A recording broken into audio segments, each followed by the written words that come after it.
Nous nous retrouvons pour la troisième partie de cette série que j'avais intitulée Racisme, Wokisme, Amour du prochain.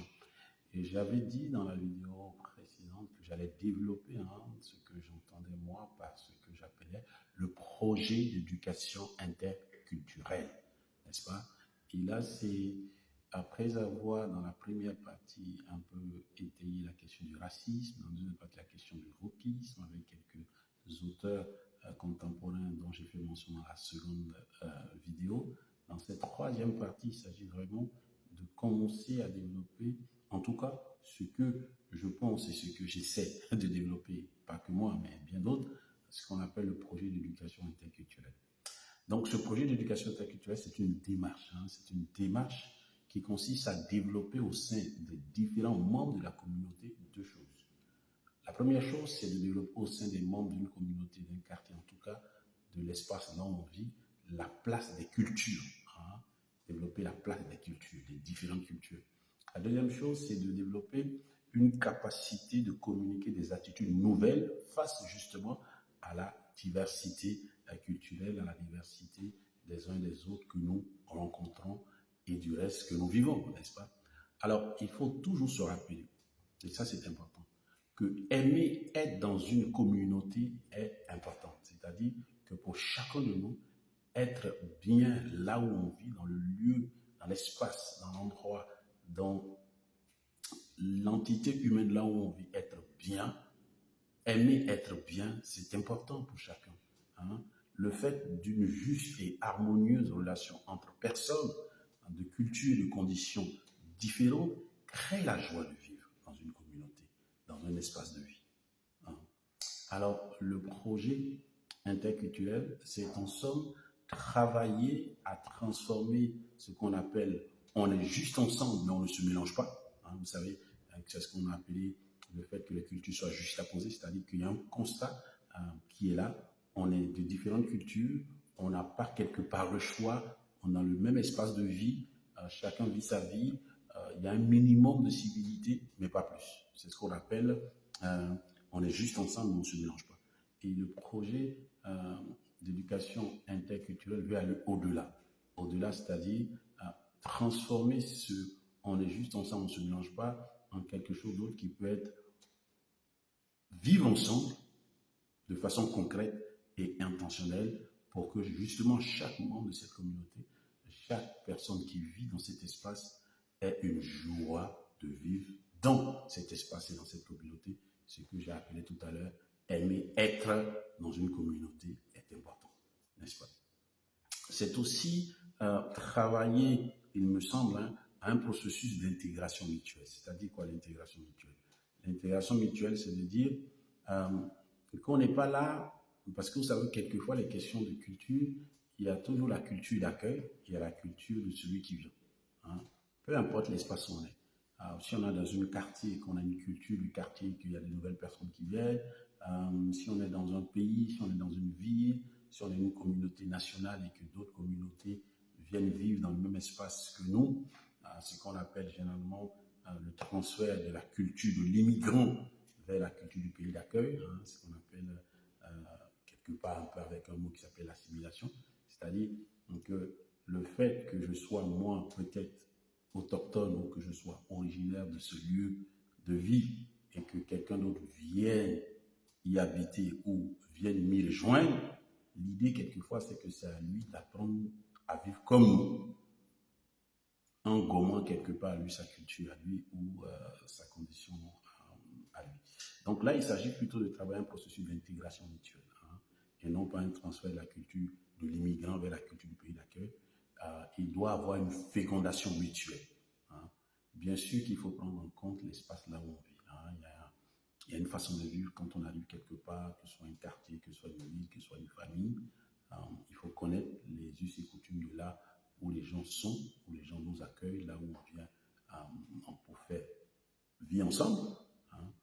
Mais cela n'empêche pas aussi que ceux qui sont originaires autochtones fassent l'effort aussi de comprendre l'autre qui vient avec sa culture, l'autre qui vient avec ses us et coutumes. Donc c'est ce projet interculturel dont nous parlons.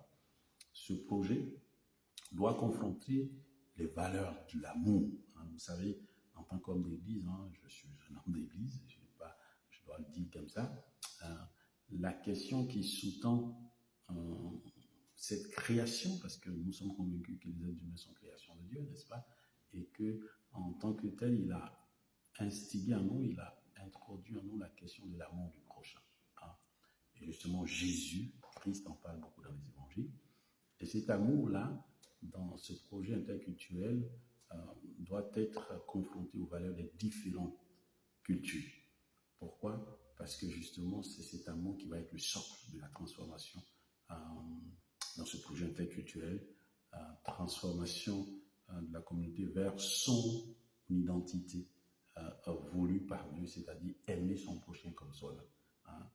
Et dans cette invitation à aimer son prochain comme soi-même, c'est une thématique assez forte, c'est quelque chose de puissant. On ne demande pas d'abord que l'autre soit comme moi pour l'aimer, on demande d'accepter l'autre dans ce qu'il est, en tant qu'être humain comme moi. C'est ça qu'il s'agit. Il ne s'agit pas d'abord de ce que la personne fait, mais de ce que la personne est. La personne est un être humain. Cette femme qui est différente de moi, ce monsieur qui est différent de moi, ce jeune homme qui est différent de moi, est d'abord avant tout un être humain. Et dans ce sens-là, il est mon prochain que je suis invité à aimer, et cet amour, pas justement par le vivre ensemble, un vivre ensemble que nous construisons dans le respect et dans l'acceptation mutuelle de nos différences. Est-ce que tout un chacun ou est-ce que toute communauté peut réaliser ce vivre ensemble? Il me semble qu'on peut espérer que c'est faisable. Il me semble qu'on peut espérer que nous pouvons y travailler. Arriverons-nous à 100%? J'en sais rien. Mais celui qui ne sait pas ne saura pas, n'est-ce pas? Et le passé nous montre qu'il y a de beaux exemples de réussite dans ce domaine-là, mais ça demande de l'intentionnalité, ça demande de l'amour, ça demande de l'acceptation du fait qu'on est des êtres humains. En Occident, il y a cette, donc quand je parle du racisme wokiste, il y a ces questions de couleur de peau, il y a ces questions de culture d'origine, de culture autochtone, et aux États-Unis aussi, et en Afrique aussi. Parfois même entre les mêmes peuples, de même couleur de peau, la question des cultures différentes.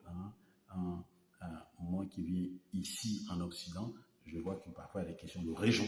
Voilà, les Alsaciens, les gens de la Corse, les Français, les Allemands, les Portugais, les Espagnols. Donc il y a déjà ces questions de culture. On le voit aussi bien aux États-Unis, dans ce grand continent, les Canadiens, les Américains, même dans cet espace américain, les Texans et les autres. Donc il y a cette question de culture, elle traverse la couleur de peau. Au sein même de la même couleur de peau, elle est là présente. En Afrique, on a cette même réalité, que ce soit au Congo, avec toutes les questions des ethnies, avec toutes les questions des régions, que ce soit en Côte d'Ivoire.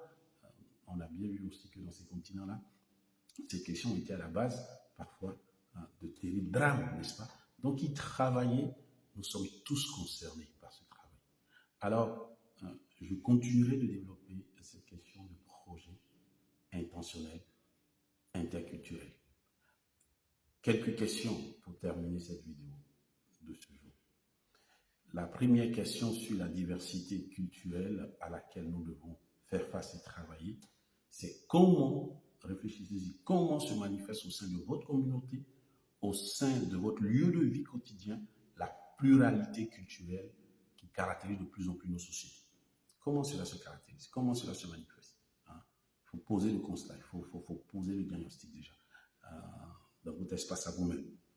La deuxième question, c'est l'interculturalité est-il réellement présent dans votre communauté, dans votre lieu de vie quotidien, dans votre communauté locale, dans votre quartier, dans votre famille, et quelles en sont les limites?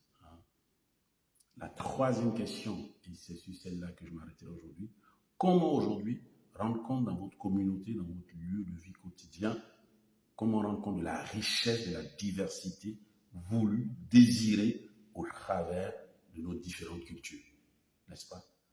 Nous sommes différents, nous avons différentes cultures. Comment cela